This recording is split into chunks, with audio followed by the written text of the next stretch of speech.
Hello. Hello. हाँ जी, कौन? सारांश बात कर रहे हैं? हाँ हाँ, आप कौन बोल रहे हैं? आप अकेले हो?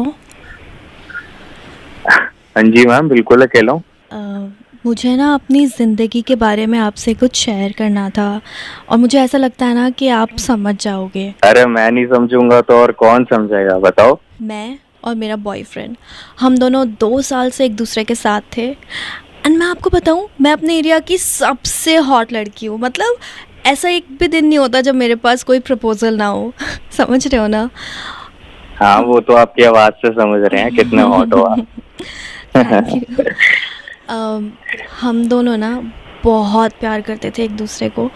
और पता है, जब मैं किसी से प्यार करने लगती हूँ ना, तो फिर मैं उसको कभी भी नहीं छोड़ती। लेकिन मुझे अपने बॉयफ्रेंड पे ना शक होने लग गया था। वो मुझे छोड़ के ना कहीं और ध्यान देने लग गया था। साला इतनी हॉट लड़की को छोड़ के कहीं और ध्यान दे रहा है। और फिर मुझे ना बहुत अकेलापन महसूस होने लग गया था।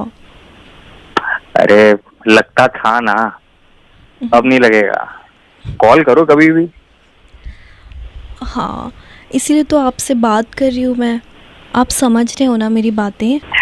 सब समझ रहा हूँ मैं, बोलती रहो। तो मैं आपको बताती हूँ मेरे साथ क्या हुआ था। हम दोनों शिमला गए थे। एक दूसरे के साथ हमने बहुत वक्त गुजारा।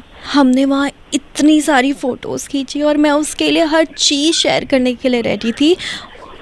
अरे मगर वो ही था ना। नहीं, मैं आपको बताती हूँ। उसके बाद शिमला के बाद हम चंडीगढ़ गए। चंडीगढ़ में हमने इतनी मस्ती करी कि वापस आने का मन ही नहीं कर रहा था। मगर अब तो आ गए ना, मतलब ये तो it's all about destiny, you know. लेकिन वहीं से ना शक शुरू हो गया था मेरा। मैं जब जब उसे फ़ोन करती थी ना, उसका फ़ोन हमेशा बिज़ी रहता था। तो मैंने एक दिन सोचा कि क्यों ना इसका पीछा करती हूँ। आप समझ रहे हो ना? मैं रात को इसके पीछे निकली। रात में अकेले मत निकला करो यार, इससे सेफ नहीं होता। और मैं जब उसका पीछा कर रही थी ना, मैंने देखा ये एक कमरे में किसी के साथ अकेला गया है। अच्छा, हाँ, और मैं उसके पीछे पीछे दौड़ी। फिर क्या, मैं जैसे ही गेट के पास पहुंची, हम्म मैंने दरवाज़ा खोलने की कोशिश करी। हम्म। किसी ने और किसी ने दरवाज़ा खोला नहीं। फिर मैंने नॉक किया। अच्छा, मैंने फिर दरवाजे में ज़ोर से धक्का दिया और मैं जब अंदर आई और देखा कि वो अपनी मम्मा के साथ था बैठा हुआ।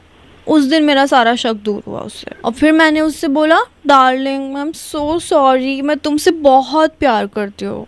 और उस दिन से लेकर आज तक ना हम दोनों साथ हैं और इनफैक्ट अभी भी साथ में ही हैं। आप गलत शक कर रही थी ना तुम। हाँ। शक ही गलत कर रही थी। मैंने अच्छा भाई साहब हुआ क्या, गलती मेरी भी है, मैं इनको बता के नहीं गया। अब इनका भी शक ठीक था, मैंने तो तुमसे कहा था। And we are like so happy, we are getting married next month. बीच बीच में हो जाता है, कोई बात नहीं है, कोई बात नहीं है, बीच बीच में हो जाता है। तो ये थी पूरी कहानी। मैं तो कह रहा था किसी को बताओ भाई, ये इंटरेस्टिंग है, क्या क्या हो जाता है जिंदगी में। आप समझे ना? Hello hello hello.